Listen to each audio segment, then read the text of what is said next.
First time I saw the gas station, I assumed I simply missed it before. That was the easiest explanation.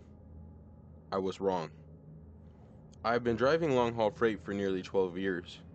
Same routes, same highways, same exits. After a while, you stop reading signs because you already know what's coming.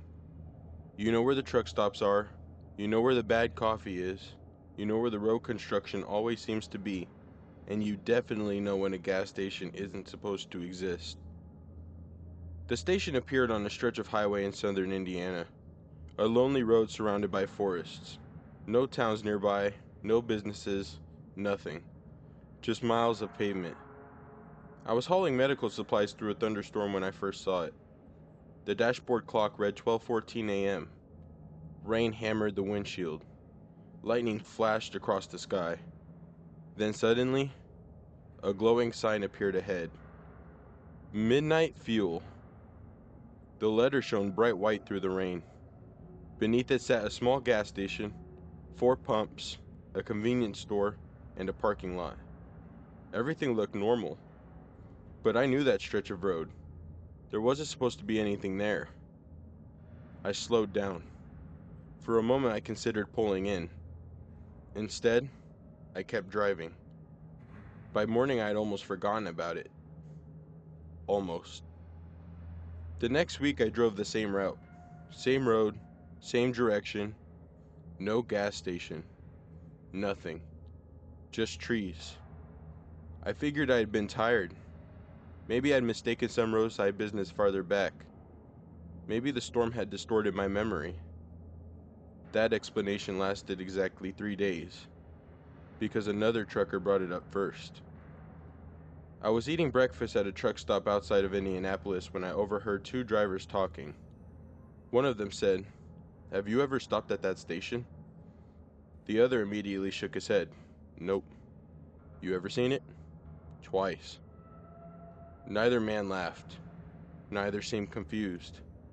They spoke about it the way people discuss an old local legend, like something everyone knows but nobody understands. I finally interrupted. "What station?" The older driver looked at me. For several seconds he didn't answer. Then he said, "The one that's only there after midnight."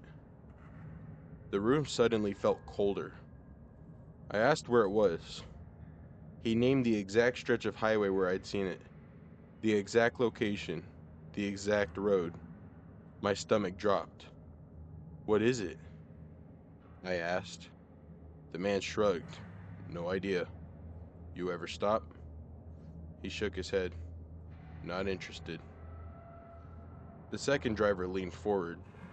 "I know a guy who did." But neither of them elaborated, no matter how much I asked. Eventually they changed the subject. That should have been enough. Normal people would have left it alone.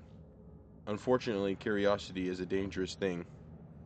3 weeks later I saw the station again.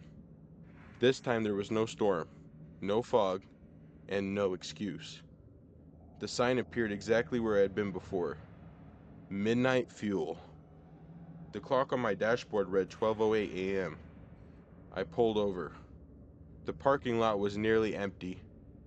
Only one vehicle sat near the pumps, an old pickup truck. Its paint looked decades old. The driver stood beside it pumping gas. I couldn't see his face. The convenience store lights glowed warmly through the windows. Everything looked ordinary, and somehow that made it worse. I stepped inside. A bell jingled above the door. The smell hit me first. Fresh coffee, motor oil, old newspapers, the same smell every small town gas station has. A woman stood behind the counter. She looked to be in her 60s.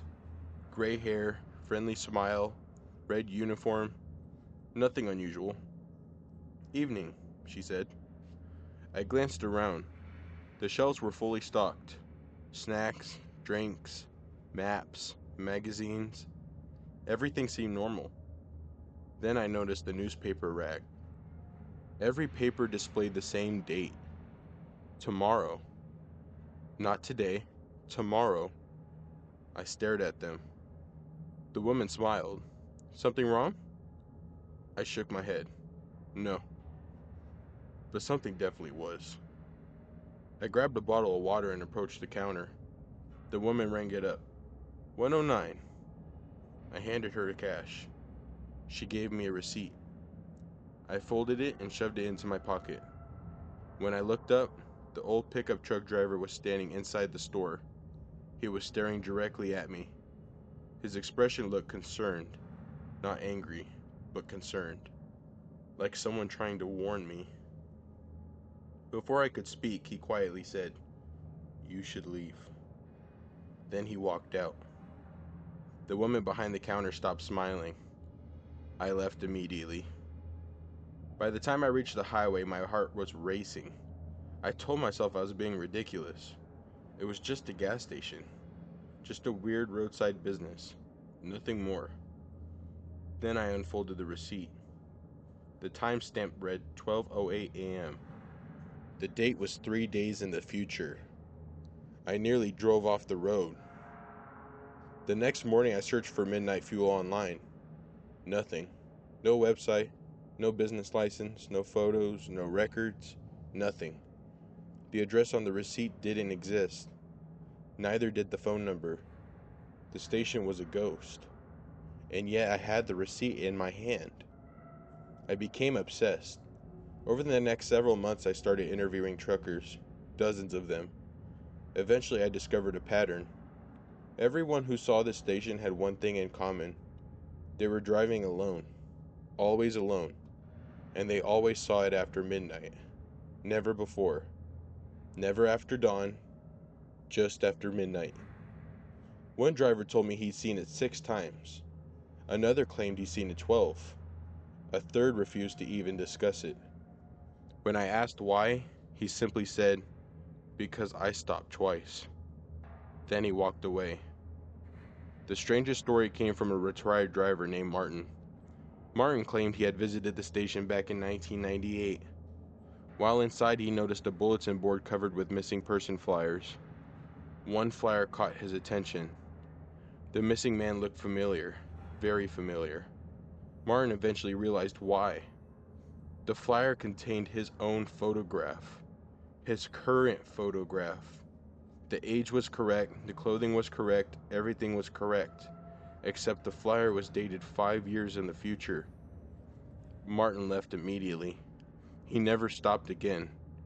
I wasn't sure whether I believed him, until the 4th time I visited. The night the station looked bruisier than usual. 3 vehicles sat outside. A sedan, a pickup, and a delivery van. Rain drizzled from low clouds. The store lights glowed against the darkness. I entered. The same woman stood behind the counter. The same smile, the same uniform. She hadn't aged a day. Near the coffee machine stood a bulletin board, covered in papers. My heart nearly stopped. Missing person flyers. Dozens of them. I walked closer. Every flyer showed someone different, until I found one that made my blood run cold. A truck driver. Brown jacket, dark beard, Indiana resident. Missing. The photograph was me. I tore the flyer down. The date printed beneath it was October 18th, 2 years from now. I stumbled backward. The woman behind the counter watched silently. For the first time she looked sad. Not creepy, not threatening. Sad. Like she already knew something I didn't.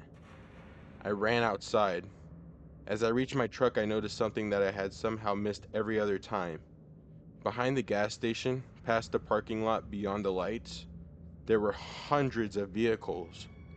Rows and rows of them, stretching into darkness. Cars, trucks, motorcycles, delivery vans. Some looked new, others looked decades old. Many appeared abandoned. Every one of them sat perfectly still, as though waiting. The next lightning flash revealed something even worse. People, standing between the vehicles. Hundreds of people, silent, motionless, watching the station, watching me. I climbed into my truck and sped away. I never stopped again. Years have passed since then. I still drive. I still haul freight. Still travel lonely highways. And every now and then, just after midnight, I see the glow, far ahead, behind the trees. A white sign shining in the darkness. Midnight fuel. I've learned something over the years. Every trucker who sees the station eventually sees it again, no matter how far away they move, no matter what routes they take. Sooner or later it appears, waiting, patient, as if it knows exactly where you'll be. Last month I received a letter in my mailbox. No return address, no stamp, just my name. Inside was a receipt, gas station receipt paper. The ink looked fresh. The timestamp read 12:14 a.m., tomorrow's date.